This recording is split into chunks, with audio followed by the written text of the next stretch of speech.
আজকের এই ইসলাম বিরোধী শিক্ষানীতি 2010 ও শিক্ষা আইন 2016 বাতিল, বিতর্কিত পাঠ্যসূচি সংশোধন এবং কওমি মাদ্রাসার স্বাধীনতা ও স্বকীয়তা বজায় রেখে শিক্ষা সনদের সরকারি স্বীকৃতি বাস্তবায়নের দাবিতে আজকে এই উলামা মাশায়েখের সম্মেলনে আগত সম্মানিত অতিথিবৃন্দ, উলামা মাশায়েখ কিরাম, আজকের যে বিষয়, এই বিষয়টা আসলে অত্যন্ত গুরুত্বপূর্ণ এই জন্য যে এই কওমি মাদ্রাসা শিক্ষা সনদের যে দাবি, এটা আজকে নয়, অনেকদিন আগ থেকে সবার মাঝে এটা বিস্তার করছিল যে আমাদের যে কওমি মাদ্রাসা, সেই মাদ্রাসার যে শিক্ষার সনদ, এই সনদের অবশ্যই প্রয়োজনীয়তা আছে। যেহেতু কওমি মাদ্রাসা বাংলাদেশে একটি উল্লেখযোগ্য একটি শিক্ষা প্রতিষ্ঠান,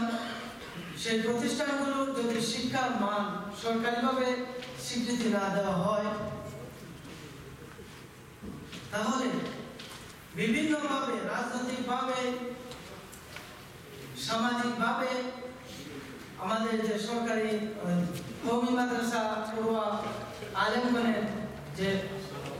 একটি স্বকীয়তা আছে, সামাজিকভাবে যে একটা শিক্ষার মূল্যায়ন আছে, সেই গুরুত্বটুকু আমরা সবাই আজকে বুঝতে পারছি। আমাদের যারা আলেম উলামা আছেন সবাই একমত যে আমরা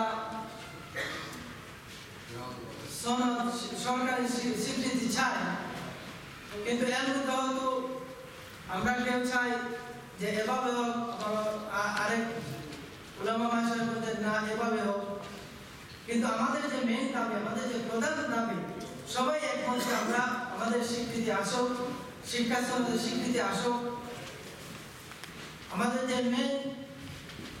যে কিভাবে আসবে, যে স্বীকৃতি কিভাবে আসবে, সেই বিষয়টা নিয়ে আমাদের সবার এক বৈঠকে ঐক্যমত হওয়া খুবই জরুরি। না হয় হয়তো আমরা আবারও যে উলামা মাশায়েখগণ এই বিষয় নিয়ে আবার দুভাগ হয়ে যাব। সবচেয়ে গুরুত্বপূর্ণ হচ্ছে আমরা যারা সবাই চাই, যার যে অভিমত আছে যে এভাবে হলে ভালো হয়, স্বকীয়তা বজায় থাকুক, এই আমাদের যে কওমি মাদ্রাসার যে নিজস্ব স্বকীয়তা আছে, যে ঐতিহ্য আছে, সেই বিষয়টুকু রেখে যদি সরকারি স্বীকৃতি আনা যায়, তাহলে হয়তো আশা করা যায় সবাই আমরা একমত হবে এই বিষয় সম্পর্কে। আর আমরা যারা খালেস নিয়তে যে কওমি মাদ্রাসাকে আমরা ভালোবাসি, আমি বিশ্বাস করি সবাই আমরা কওমি মাদ্রাসাকে ভালোবাসি আন্তরিকভাবে, অন্তর থেকে সবাই চাই যে আমাদের যে কওমি মাদ্রাসার যে ঐতিহ্য আছে, সেই ঐতিহ্যটা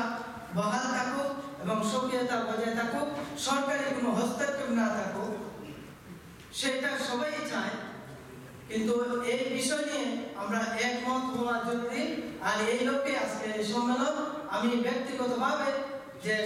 সরকারি স্বীকৃতি আনা হোক, কওমি মাদ্রাসা যে স্বকীয়তা ঐতিহ্য সরকারি কোনো হস্তক্ষেপ ছাড়া যদি আনা সম্ভব হয়, তাহলে আমি আমার ব্যক্তিগতভাবে আমি স্বীকৃতি চাই। আর যদি দেখা যায় যে এই স্বীকৃতির নাম ধরে যদি স্বকীয়তা বজায় না থাকে, অথবা ঐতিহ্য, কওমি মাদ্রাসার ঐতিহ্য বহাল